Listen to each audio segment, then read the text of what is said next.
Alright, I wanted to give a quick video on another topic here. We've got implicit differentiation.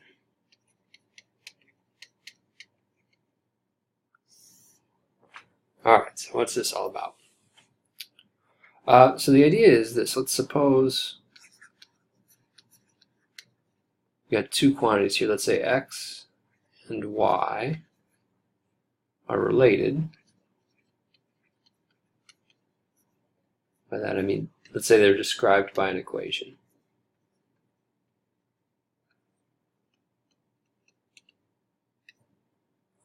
Alright, so let's do a couple examples, and I'm going to come back to them. So use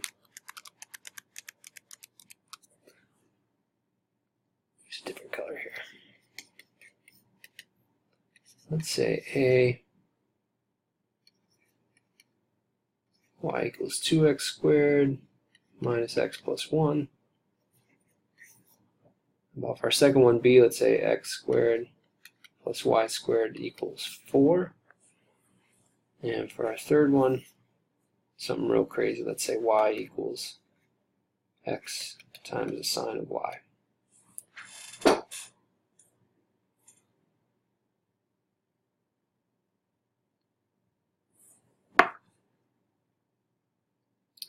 Okay, so now the idea is, let's suppose we want to know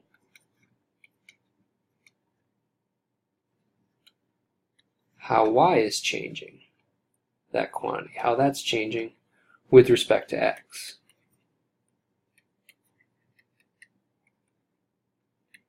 So for a little increase in x, what happens to y?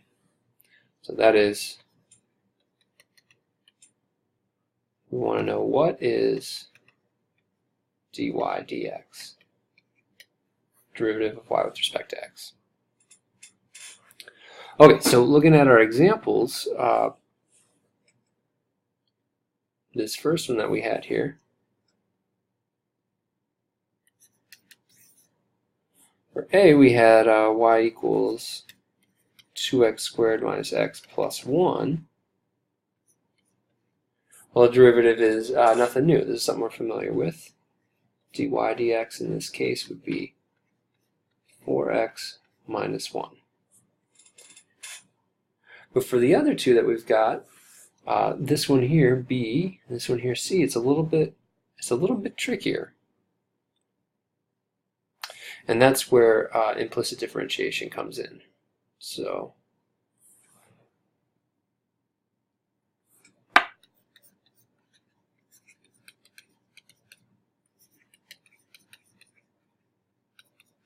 implicit differentiation. All right, so what's the idea here? Well, the idea is we're going to treat, in a situation like this, we treat y as an implicitly defined function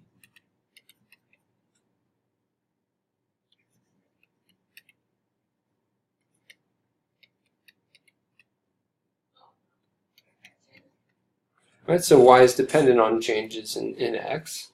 Y is dependent on the x value, even if it's not explicitly defined. So something like a up here was explicitly defined, y equals something strictly in terms of things involving x.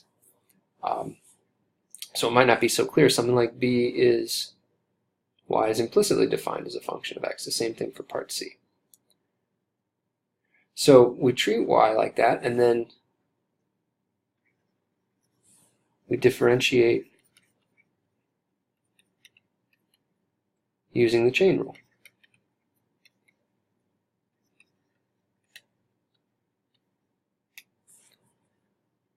And in the course of doing that,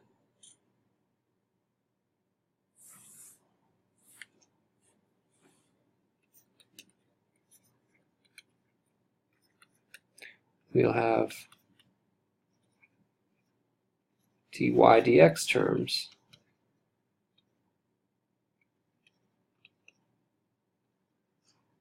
which we collect and solve for. Let me just say collect. Okay, so back to that example.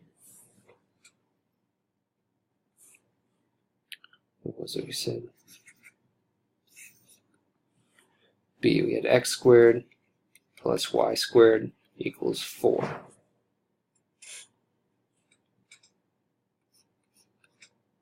Alright, so we're going to differentiate both sides with respect to x, both sides of the equation.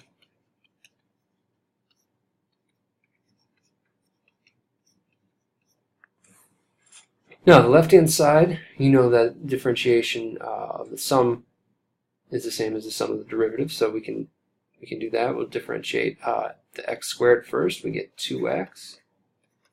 And differentiate y squared with respect to x, we get 2y times dy dx.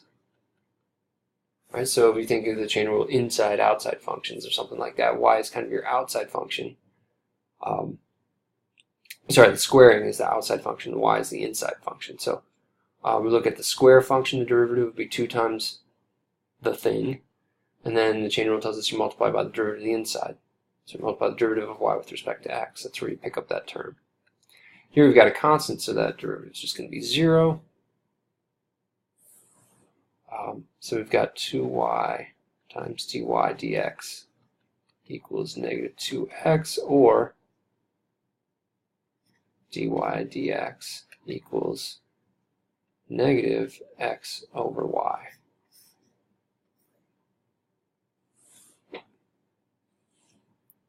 And so for an example, not for an example, but let's look at the graph.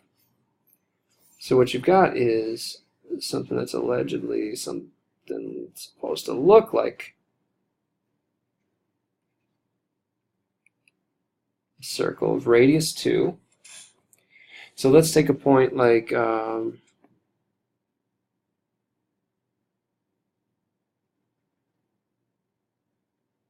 let's say when x equals negative 1.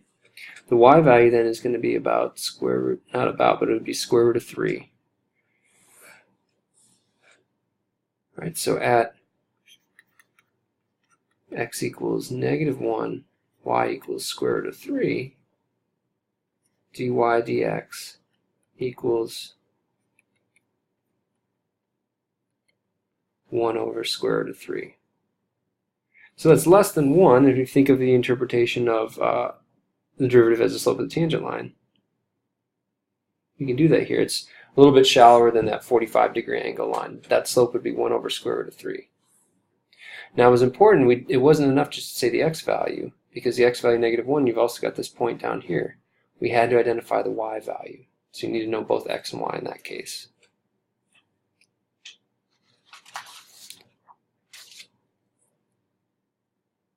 Okay, so again, sticking with this example for a second, we could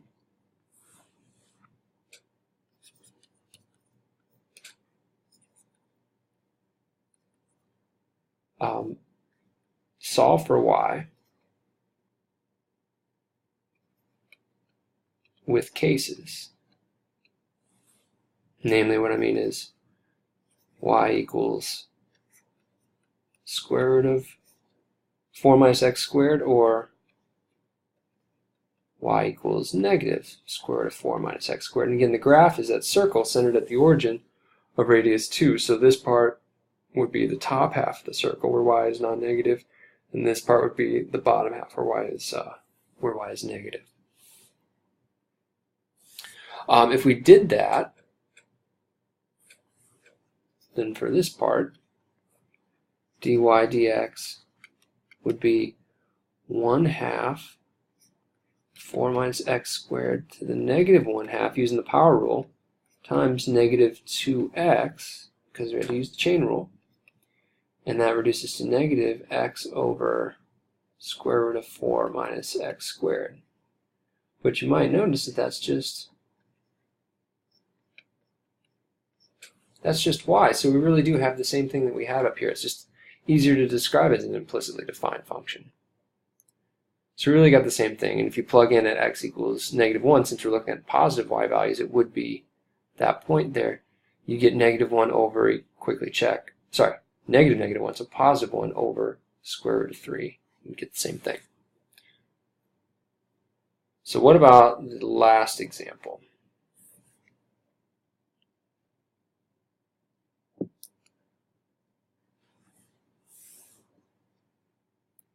For this last example, we can't just break it up into cases so easily. But we can still use implicit differentiation idea. So this was the one where we had y equals x times sine of y. I can't solve for y even in a couple of cases. Certainly it's not going to be very easy. But I can use the same idea. So if I differentiate the left-hand side with respect to x, I get dy dx. And on the right-hand side, well, I'm going to use the product rule because x times sine of y, and so the derivative of x with respect to x is just 1 times sine of y plus x times the derivative of sine of y with respect to x.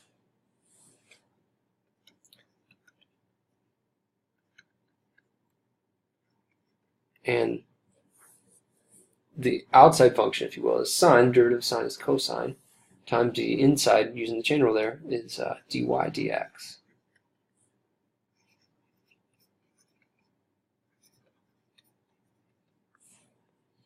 All right. And so now, this is where we collect terms, if you like, but we solve. We collect all our dy dx terms. We solve for dy dx. So from there, I can subtract this from both sides. I'll have dy dx minus x cosine of y dy dx equals sine of y, or 1 minus x cosine of y dy dx equals sine of y.